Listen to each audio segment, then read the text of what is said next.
प्यारे विद्यार्थियों नमस्कार। मैं डॉक्टर सोहनराज परमार, सहायक आचार्य राजकीय महाविद्यालय बाड़मेर। आज ऑनलाइन कक्षाओं के अंतर्गत बीए पार्ट फर्स्ट के विद्यार्थियों के लिए हम पढ़ रहे हैं सूरदास और सूरदास के भ्रमर गीत सार में से लिए गए अंश, और उनमें से आगे के कल जो हमने पढ़े थे पूरनतायन नयनन पूरी, इस पद के बाद आगे के पद के बारे में हम पढ़ रहे हैं, जिसमें गोपियाँ ये कह रही है कि लंबी अवधि व्यतीत होने के बाद भी श्री कृष्ण मथुरा से ब्रज प्रदेश में नहीं आए, और इस बात का उन्होंने यहाँ उल्लेख किया है कि हमसे श्री कृष्ण कभी इतने हैं वो विरक्त नहीं हुए हैं, इतने लंबे समय तक उनका हमसे वियोग नहीं रहा है, और अब भी वो हमें दर्शन दे दे तो हम धन्य हो जाएंगे। हम ते हरि कबहु न उदास, राति खवाए पिवाए अधर रस, सो क्यों बिसरत ब्रज को बास। तुम सो प्रेम कथा को कइयो, मनहु काटिवो घास। बहिरो तान स्वाद कह जाने, गूंगो बात मिठास। सुनरी सखी बहुरी फिर ए है, वे सुख विविध विलास। सूरदास ऊधो अब हमको, भयो तेरो मास। यहाँ गोपियाँ आपस में कहती है कि हमसे श्री कृष्ण कभी इतने लंबे समय तक विरक्त नहीं हुए हैं, कभी इतनी लंबी अवधि तक हमसे दूर नहीं रहे। राति खवाए पिवाए अधर रस, सो क्यों बिसरत ब्रज को वास। हमने अपने हाथों से उन्हें खिलाया पिलाया है और अपने अधर रस का पान कराया है, तो फिर भला वे ब्रज में रहने के क्षणों को कैसे तथा क्यों भूल सकते हैं। राति खवाए पिवाए अधर रस, सो क्यों बिसरत ब्रज को वास। हमने अपने हाथों से उन्हें खिलाया पिलाया और अपने अधर रस का पान कराया है, तो फिर भला वे ब्रज में रहने के क्षणों को क्यों तथा कैसे भूल सकते हैं, अर्थात वे हमारी इतनी उपेक्षा भला कैसे कर सकते हैं। तुम सो प्रेम कथा को कइयो, मनहु काटिवो घास। गोपियाँ उद्धव जी से कहती है कि हे उद्धव जी, तुमसे अपनी प्रेम कथा कहने से क्या लाभ है, ये तो घास काटने के समान एकदम व्यर्थ है, इससे कोई लाभ नहीं। तुम सो प्रेम कथा को कइयो, मनहु काटिबो घास। हे उद्धव जी, तुमसे अपनी प्रेम कथा कहने से क्या औचित्य है, क्या लाभ है, ये तो घास काटने के समान एकदम व्यर्थ है, इससे कोई लाभ नहीं है। आपको हमारी प्रेम कथा कहने का हमें कोई फायदा नहीं है, हमें कोई लाभ नहीं। बहिरो तान स्वाद क जाने, गूंगो बात मिठास। यहाँ कह रहे हैं कि बहरा व्यक्ति संगीत के तान के स्वाद को क्या जान और समझ सकता है, और गूंगा व्यक्ति मिठास की बात कैसे कह पाता है। बहिरो तान स्वाद क जाने, गूंगो बात मिठास। कि बहरा व्यक्ति संगीत की मधुर तान के स्वाद को, मधुर तान की आनंद को क्या जान और समझ सकता है, और गूंगा व्यक्ति भला मीठी और मधुर बात को कैसे कह पाता है। कहने का अर्थ ये है कि उद्धव जैसा निर्गुणवादी शुष्क हृदय व्यक्ति सरस प्रेमा भक्ति का आस्वाद नहीं जान सकता है। सुनरी सखी बहुरी फिर ए है वे सुख विविध विलास। सूरदास ऊधो अब हमको भयो तेरो मास। सुनरी सखी बहुरी फिर ए है वे सुख विविध विलास। इसलिए हे सखी, पता नहीं फिर कब हमें श्री कृष्ण के संग विविध सुख विलास तथा प्रेम पूर्ण लीला का आनंद प्राप्त होगा। सुनरी सखी बहुरी फिर ए हैं वे सुख विविध विलास। हे सखी, पता नहीं अब हमें कब श्री कृष्ण के साथ विविध सुख विलास तथा प्रेममय लीला का आनंद प्राप्त होगा। सूरदास ये वर्णन कहते हैं, सूरदास ऊधो अब हमको भयो तेरो मास। सूरदास जी यहाँ वर्णन करते हैं कि गोपियाँ निराश होकर ये कहती है कि हमें श्री कृष्ण का इंतजार करते करते, प्रतीक्षा करते करते 13 मास हो गए हैं, अर्थात बहुत दिन हो गए हैं, लंबी अवधि बीत गई है। अब हम कैसे धैर्य धारण करें? अब हम कैसे धैर्य धारण करें और किस तरीके से हम उनका इंतजार करते ही रहेंगे।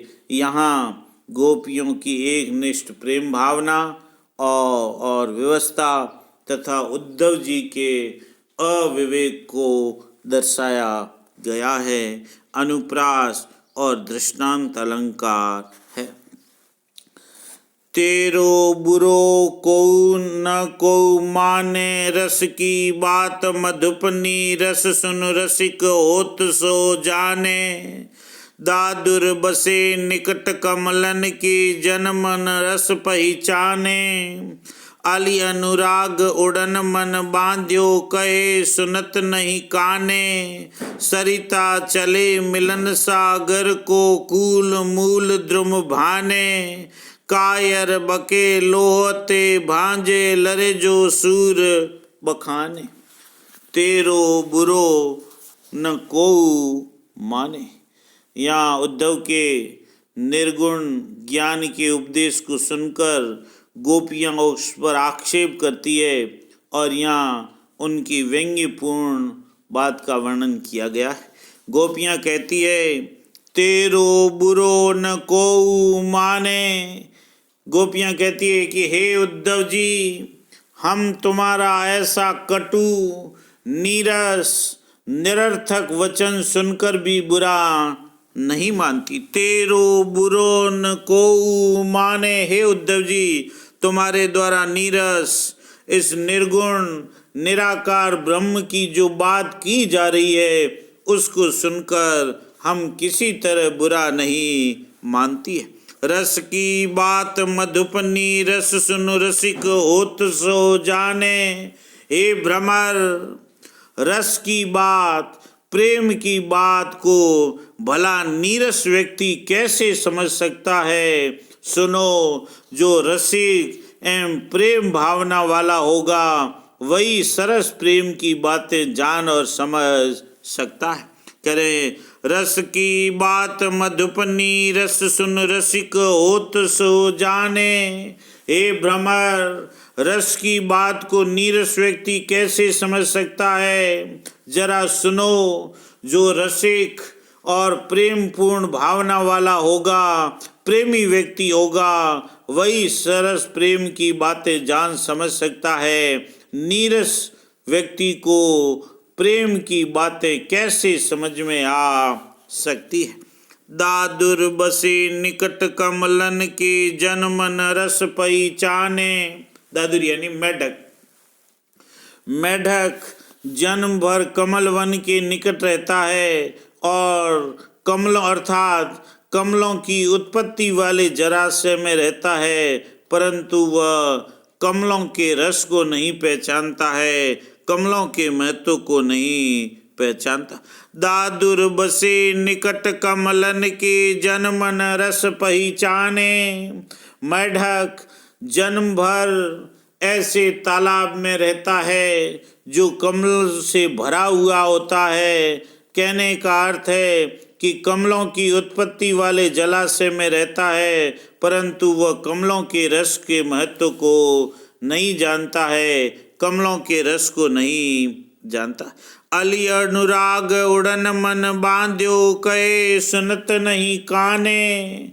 भंवरा कमलों से अनुराग रखता है, उनके प्रेम संबंध में बढ़कर मंडराता रहता है, परंतु वह किसी भी प्रकार का व्यवधान नहीं मानता है, किसी प्रकार की बाधा नहीं मानता है, किसी बात को किसी प्रकार की बाधा नहीं मानता है, अनसुना कर देता है। अली अनुराग उड़न मन बांध्यो, कहे सुनत नहीं काने। वह उसे अनसुना कर देता है और वह प्रेम संबंध से बंधकर मंडराता है, और कभी कभी वह बंद भी हो जाता है, लेकिन वह भंवरा कमलों से ही अनुराग रखता है। सरिता चले मिलन सागर को, कूल मूल द्रुम भाने। इसी प्रकार जब नदी समुद्र से मिलने जाती है तो वह अपने तटों पर खड़े वृक्षों को जड़ से उखाड़ कर आगे भागती है। कहने का अर्थ है बाधाओं को तोड़कर आगे बढ़ती है। वास्तव में ये नदी अपने तट पर जो खड़े वृक्षों को जड़ से उखाड़ करके भागती है, बाधाओं को तोड़कर आगे बढ़ती है और समुद्र से मिल जाती है। कायर बकई लोहते भांजे, लरे जो सूर बखाने। कह रहे हैं कि वास्तव में कायर लोग खूब डींगे हाँकते हैं, वे लोहे को देखकर भागते हैं, हथियारों से डरते हैं, जबकि सूरवीर अपने ओजस्वी वाणी के अनुसार लड़ते हैं और युद्ध में वीरता और पराक्रम दिखाते हैं। सूरदास के अनुसार गोपियाँ व्यंग्यपूर्ण तरीके से कहती है कि प्रेम पूर्ण भक्ति के मार्ग में जो बाधाएं आती है, निर्गुण भक्ति रूपी प्रेम पूर्ण भक्ति के मार्ग में जो निर्गुण भक्ति रूपी बाधा आती है, बाधा से वे नहीं घबराती है, वे तो सभी बाधाओं को उखाड़कर अपने प्रेम मार्ग पर आगे ही आगे बढ़ती है। यहाँ कवि सूरदास ने मेढक और भंवरों के उदाहरणों के माध्यम से गोपियों के ऊपर ज्ञान योग साधना का उपदेश का कोई प्रभाव नहीं पड़ेगा, इसको उकेरा है। उद्धव जी को यहाँ यह स्पष्ट हो गया है कि ये निर्गुण भक्ति को ग्रहण करने वाली नहीं। अनुप्रास दृष्टांत और अर्थांतर न्यास अलंकार है, भाषा ब्रज है, माधुर्य गुण है, निर्गुण का खंडन और सगुण का मंडन। घर ही के बाढ़े रावरे, नाहिन मीत वियोग बस परे, अनवउगे अली बावरे। भूख मरी जाय चरे नहीं, तिनुका सिंह को ये स्वभाव रे। श्रवण सुधा मुरली के पोसे, जोग जहर न खवावरे। ऊदो हम ही सीख का देहो, हर बिनु अनतन ठावरे। सूरज दास कहाले, कीजे थाई नदिया नावरे। गोपियाँ उद्धव से निर्गुण ब्रह्म का उपदेश नहीं देने का निवेदन कर कहती है कि अब ये बड़ी बड़ी बातें करना बंद कर दो, और उसी प्रसंग में गोपियाँ यहाँ कहती है, सूरदास जी वर्णन करते हैं, घर ही के वाढ़े रावरे। गोपियाँ उद्धव कहते, अरे बावले भ्रमर, तुम्हारे ही घर में आकर हमसे बढ़ चढ़कर बातें कर रहे हो। घर ही के वाढ़े रावरे। उद्धव जी से कहती है कि अरे बावले भ्रमर, तुम हमारे ही घर में आकर बड़ी बड़ी बातें कर रहे हो, बढ़ चढ़ कर के बातें कर रहे हो। ना हिन मीत वियोग वश परे, अनवउग अली बावरे। तुम विरह वेदना से व्यथित हमारी मित्र नहीं हो, बल्कि हमारे कष्ट के बढ़ाने वाले हो, हम तुम्हारी ऐसी बुरी बातें कैसे सहन कर सकेगी। नाहिन मीत वियोग गे अली बावरे, तुम विरह वेदना से व्यथित हमारे मित्र नहीं हो, अपितु हमारे कष्ट बढ़ाने वाले हो। हम तुम्हारी ऐसी बुरी बातें कैसे सहन कर सकेगी। भूख मरी जाए चरे नहीं, तिनका सिंह को ये स्वभाव रे। सिंह का ये स्वभाव होता है कि वह भूखों मर जाता है, परंतु तिनका घास नहीं चरता है। भूख मरी जाए चरे नहीं, तिनका सिंह को ये स्वभाव रे। सिंह का ये स्वभाव होता है कि वह भूख मर जाता है, परंतु तिनका घास नहीं चरता है। इसी प्रकार हम अनेक कष्टों को सहन करके भी योग साधना को अपनाने वाली नहीं है, निर्गुण ब्रह्म को अपनाने वाली नहीं। श्रवण सुधा मुरली के पोसे जोग जहर न खवावरे। हमारे जिन कानों ने मुरली की मधुर ध्वनि रूपी अमृत का पान किया है, अब उन्हें योग साधना रूपी जहर क्यों खिला रहे हो। भूख श्रवण सुधा मुरली के पोसे जोग जहर न खवावरे। हमारे जिन कानों ने मुरली की मधुर ध्वनि रूपी अमृत का पान किया है, अब उन्हें योग साधना रूपी जहर क्यों खिला रहे हो। उदो हम ही सीख का देहो, हरि बिनु अनत न ठावरे। हे उद्धव जी, तुम हमें कौन सी है वो सीख दोगे, कौन सा उपदेश दोगे, कौन सा नया ज्ञान दोगे। हमारे लिए तो श्री कृष्ण के बिना अन्यत्र कोई जगह नहीं है, अन्यत्र कोई आश्रय स्थल नहीं है। श्री कृष्ण ही हमारे एकमात्र सहारे हैं। सूरज दास कहाले कीजे थाई नदिया नावरे।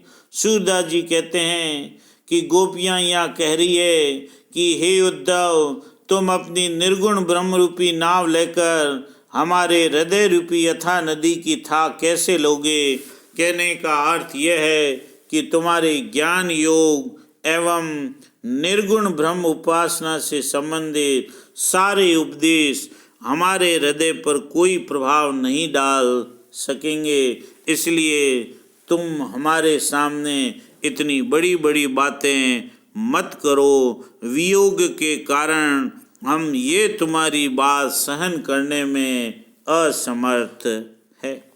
यहाँ शेर का उदाहरण देकर गोपियों की एकनिष्ठ प्रेम भावना की सशक्त अभिव्यक्ति प्रकट की है। इसके अलावा यहाँ निर्गुण का खंडन और सगुण का मंडन करते हुए निर्गुण उपासना को व्यर्थ बताया है। अनुप्रास, रूपक तथा दृष्टांत अलंकार का प्रयोग है। माधुर्यपूर्ण ब्रज भाषा का सुंदर प्रयोग किया गया है। धन्यवाद।